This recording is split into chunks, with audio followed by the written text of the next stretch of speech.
Anyone heard about myocarditis by chance? We're going to get off the brain tumor thing. You're learning why it is the state has to lie to you about nicotine. Anyone heard anything about myocarditis? So there's this artist Did you know there's studies that prove nicotine alone reverses myocarditis? In fact, in 14 days or less, if you give somebody 3 days of nicotine, by day 14, all the scarring and damage to heart cells are completely reversed by nicotine. Oh my God. Wow. Where are all of my cardiologists? Well, Peter McCullough and others, I hope all of you are paying attention. I'm very proud of Dr. Peter McCullough, the cardiologist, who published on his Substack the nicotine study I showed with long hauler COVID.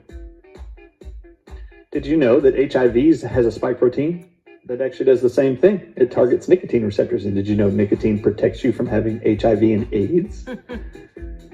Or worse progression with AIDS? This study by the NIH, on the NIH's website, 2004. Galantamine and nicotine have a synergistic effect on blocking microglial cells in the brain activation induced by HIV's one spike protein called GP120, which also is a snake venom protein.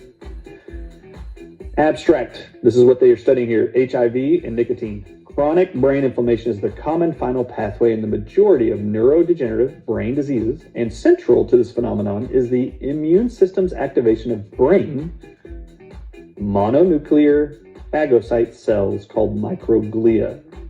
This inflammatory mechanism is a central component of HIV-associated dementia, abbreviated HAD. Further, this activation, as measured by tumor necrotic factor alpha and nitric oxide release, is synergistically attenuated or stopped through the alpha-7 nicotine receptor system by pre-treatment with nicotine. So something I found on Reddit, Quiltus Theories. Breaking. Tobacco nicotine destroys nanobots in shots. A new study by microscopists with La Quinta Coloma has shown the self-assembling entities found in Pfizer, Moderna, most recently dental anesthetic, are totally destroyed by a nicotine mixture derived from stepping tobacco in distilled water. Researcher Rafa Calvin, see, there's that name again, made this discovery by isolating a sample of dental anesthetic for 30 days, then applying a nicotine mixture taken from a solution of 1 gram of tobacco and 5 cc's of distilled water. In the video above, you can see when the nicotine mixture interacts with the nanotechnology, the structures disintegrate and disappear completely. The Quinta Coloma is now testing this nicotine solution on a Pfizer shot sample, and if successful, may have the beginnings of a treatment protocol for detoxing humans of this alien technology.